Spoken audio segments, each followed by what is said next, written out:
हर हर शंभू श्री शिवाय नमस्तुभ्यम। आप सभी को हरियाली तीज की ढेर सारी शुभकामनाएं।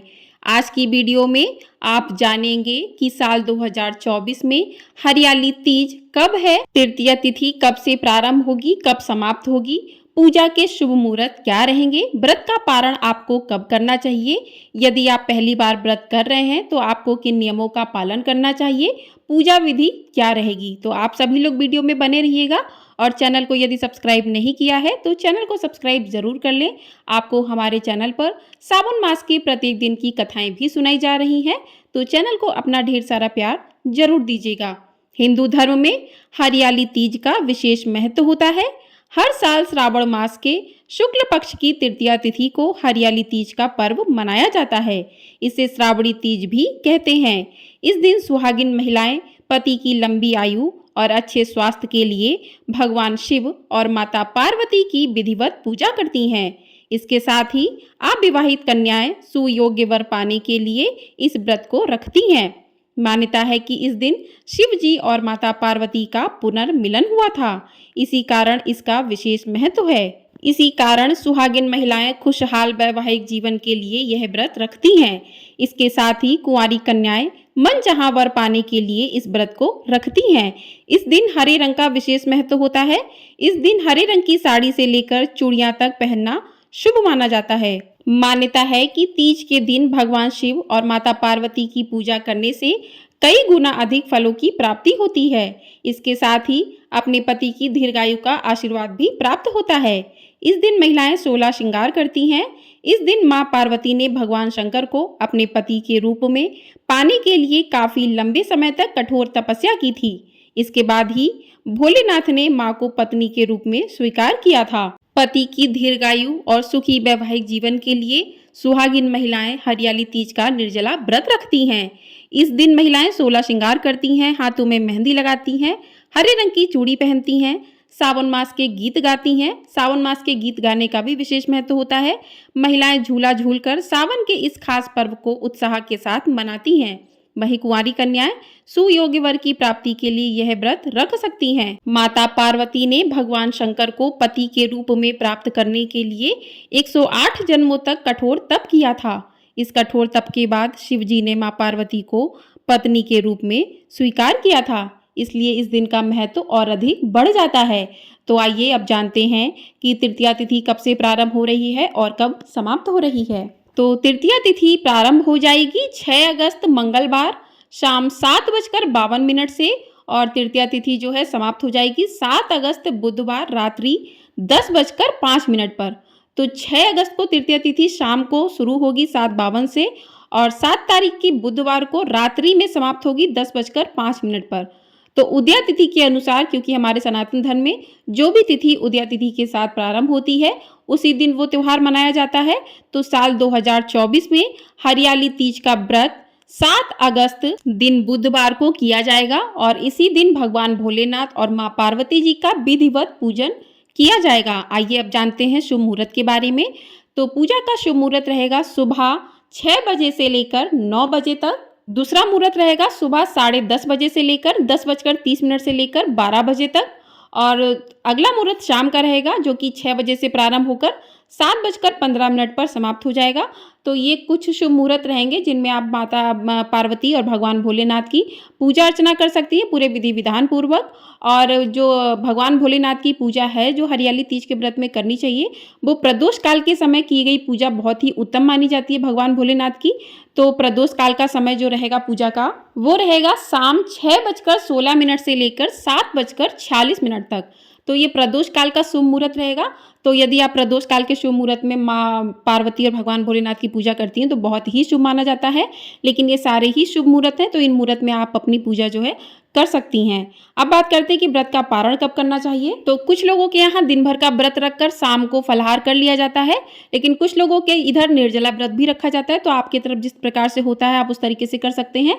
लेकिन व्रत पारण का जो शुभ मुहूर्त रहेगा वो 8 अगस्त गुरुवार को सुबह 6:04 से लेकर 7:15 तक रहेगा। तो इसी शुभ मुहूर्त में आप अपने व्रत का पारण जो है वो कर सकती हैं। आइए अब जानते हैं कि पूजा किस प्रकार से आपको करनी चाहिए। तो हरियाली तीज के दिन आपको सुबह जल्दी उठकर स्नान आदि से निवृत्त हो जाना चाहिए। उसके बाद आपको स्वच्छ वस्त्र धारण करने चाहिए। आपको इस दिन हरे रंग के वस्त्र पहनना चाहिए, हरे रंग की चूड़ी पहननी चाहिए। आप मेहंदी एक दिन पहले लगा लीजिए। तो इस प्रकार से आपको पूरे 16 श्रृंगार करके तैयार होना चाहिए। लेकिन सुबह के समय अगर आप पूजा करते हैं तो आपको सुबह के समय तैयार होना है। यदि आप प्रदोष काल के समय पूजा करते हैं तो उस समय पर आपको 16 श्रृंगार करके तैयार होकर ही पूजा करनी चाहिए। तो आप सुबह के समय जो है व्रत का संकल्प लें कि आज आपने हरियाली तीज का व्रत किया है। हे भगवान भोलेनाथ माँ पार्वती, अपना आशीर्वाद बनाए रखें और मेरा व्रत पूर्ण करने में मेरी मदद करें। तो इस प्रकार से आप सुबह की पूजा कर सकते हैं। सुबह की पूजा करके पूरे दिन आप जो है निर्जला रख सकती हैं। कुछ लोग फलाहार कर लेते हैं, कुछ लोग दूध पी लेते हैं, चाय पी लेते हैं। तो आपने जिस तरीके से किया है आप उस तरीके से कर सकते हैं। और उसके बाद जो है आप शाम को प्रदोष काल के समय पूजा करते हैं तो आप 16 श्रृंगार करके पूरा अच्छे से आप तैयार हो जाएं, क्योंकि ये सुहागिनों का व्रत होता है। तो जिस तरीके से करवा चौथ के व्रत में तैयार होते हैं उस तरीके से 16 श्रृंगार करके पूरा अच्छे से आप तैयार हो जाएं। उसके बाद एक साफ चौकी लें, चौकी पर एक कपड़ा बिछाएं, उस पर भगवान भोलेनाथ की प्रतिमा को स्थापित करें। आपके पास जो भी प्रतिमा है उसको स्थापित करें, लेकिन नियमानुसार इस दिन जो है काली मिट्टी से भगवान भोलेनाथ, माँ पार्वती और गणेश जी का चित्र बनाया जाता है। आप मतलब पिंडी के रूप में उनको रूप प्रदान कर सकते हैं। तो इस प्रकार से उनकी प्रतिमा बनाकर आप उनका पूजन करें। यदि आपके पास मिट्टी नहीं मिलती है तो आप जो भी आपके पास फोटो मूर्ति है उसका पूजन कर सकते हैं। अगर मिट्टी मिल जाए तो आप उसका ही पूजन करें, वो ज़्यादा ही शुभ माना जाता है। उसके बाद आप थोड़ा सा अष्टदल कमल बनाएं, उस पर कलश रखें। कलश में आप सिक्का, हल्दी, फूल वगैरह डाल के उसके ऊपर एक कटोरी रखें, उसके ऊपर आप नारियल रखें, उसमें पान के पत्ते, अशोक के पत्ते आप डाल सकते हैं। तो इस प्रकार से कलश की स्थापना करें। उसके बाद आपने जो शिवलिंग बनाई है मिट्टी की उसका अभिषेक करें। पहले जल से अभिषेक करें, उसके बाद दूध से अभिषेक करें, पंचामृत से अभिषेक करें, उसके बाद पुनः जल से अभिषेक करें। उसके बाद भगवान भोलेनाथ को चंदन का तिलक करें, माँ पार्वती को सिंदूर लगाएं, कुमकुम अर्पित करें और इस प्रकार से पूजा अर्चना करें। आप भगवान को पुष्प अर्पित करें। इस दिन आप माँ को सिवैयाँ अर्पित कर सकते हैं, खीर अर्पित कर सकते हैं और जो भी प्रसाद भोग आप अर्पित कर रहे हैं वो अर्पित करें। उसके बाद ऋतु फल अर्पित करें, पंचमेवा अर्पित करें आप भगवान को, इस प्रकार से अर्पित करें। और माँ पार्वती को इस दिन 16 श्रृंगार की सामग्री जरूर अर्पित करें और संभव हो सके तो सारी सामग्री जो है हरे रंग की हो, हरे रंग की साड़ी, चूड़ी, बिंदी, नाखूनी और सिंदूर वगैरह जो है अर्पित करें। सिंदूर तो लाल रंग का ही होता है। तो इस प्रकार से माँ को 16 श्रृंगार की जो सामग्री है वो अर्पित करें और सारी सामग्री माँ को अर्पित करना, उनको लगाना है। आप उनको मेहंदी लगाइए, उनको बिंदी लगाइए, उनको चूनर उड़ाइए। तो इस प्रकार से माँ का पूजन कीजिए और आप दीपक जलाइए। भगवान की हरियाली तीज की कथा को भी सुने। आपके लिए हमारे चैनल पर कथा अपलोड हो जाएगी तो उसको वीडियो को भी जरूर देखिएगा। और इस प्रकार से जो है हरियाली तीज की आप पूजा अर्चना पूरे विधि विधान पूर्वक करें। हरियाली तीज की कथा सुने हाथ में थोड़े से पुष्प लेकर, उसके बाद भगवान भोलेनाथ की आरती कर दें और इस प्रकार से आपका जो है पूजन पूर्ण हो जाता है। और यदि आपने व्रत नहीं भी रखा है तो भी आप इस दिन जो है हरे रंग के वस्त्र पहनकर अच्छे से तैयार होकर भगवान भोलेनाथ और माँ पार्वती की पूजा कर सकते हैं। यदि आपकी तरफ इस तीज का त्यौहार नहीं मनाया जाता, कुछ जगह हरितालिका तीज का विशेष महत्व होता है, कुछ जगह पर हरियाली तीज का विशेष महत्व होता है। तो यदि आपकी तरफ नहीं भी होता है तो भी आप इस दिन अच्छे से हरे रंग की साड़ी वगैरह पहनकर अच्छे से तैयार हो जाएं और भगवान की पूजा आराधना कर लें। तो इस प्रकार से आपकी पूजा विधि जो है पूरी हो जाती है और आप अगले दिन जो है व्रत का पारण करें। यदि आपके यहाँ शाम के समय पारण कर लेते हैं तो शाम के समय आप व्रत का पारण कर सकते हैं। तो हरियाली तीज का जो व्रत आप रखते हैं, पूजा करते हैं, उसमें पूजा में जो माता को सिंदूर चढ़ाया जाता है उसको अपनी मांग में उस दिन जरूर लगाना चाहिए। इससे पति की जो उम्र वो लंबी होती है, ऐसी कामना माता से करें कि माता मेरे सुहाग को अमर करें। और इस प्रकार से जो है आप अपना व्रत कर सकती हैं। इस दिन जो विवाहित महिलाएं वो अपनी सास के लिए सामान देती हैं, उनको सुहाग का सामान भी भेंट करती हैं, बहुत ही अच्छा माना जाता है। तो आप अपनी सास को, जेठानी को सुहाग का सामान भी भेंट कर सकती हैं। और यदि आप पहली बार व्रत रख रहे हैं तो उसी व्रत में आप संकल्प ले लें कि किस प्रकार से आपको तीज का व्रत करना है। यदि आप फलाहार करके करते हैं तो आप उसके अकॉर्डिंग ही करें और अगर आप नहीं करना चाहते हैं, निर्जला रखना चाहते हैं, तो आप पहले ही व्रत में इस बात का संकल्प कर लें, उसके ही अनुसार आपको व्रत रखना है। और अगर कोई गर्भवती महिला है तो उसको अपने डॉक्टर से पूछकर ही व्रत रखना चाहिए, क्योंकि भगवान भी कहते हैं कि उसमें जो आपके अंदर शिशु है उसका कोई दोष नहीं होता है। तो उसको ध्यान में रखते हुए आपको करना चाहिए। जो आपके तरफ बड़े लोग कहें तो उसके अनुसार आप करें।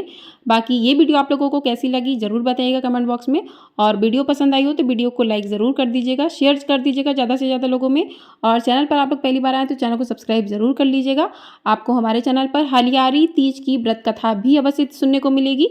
तो चैनल को ढेर सारा प्यार ज़रूर दीजिएगा और सब्सक्राइब ज़रूर कर लीजिएगा। हमारे चैनल पर सावन महात्म्य की कथाएँ भी प्रत्येक दिन सुनाई जा रही हैं, तो उनको भी अवश्य सुनिएगा और कमेंट बॉक्स में हर हर महादेव अवश्य लिखिएगा।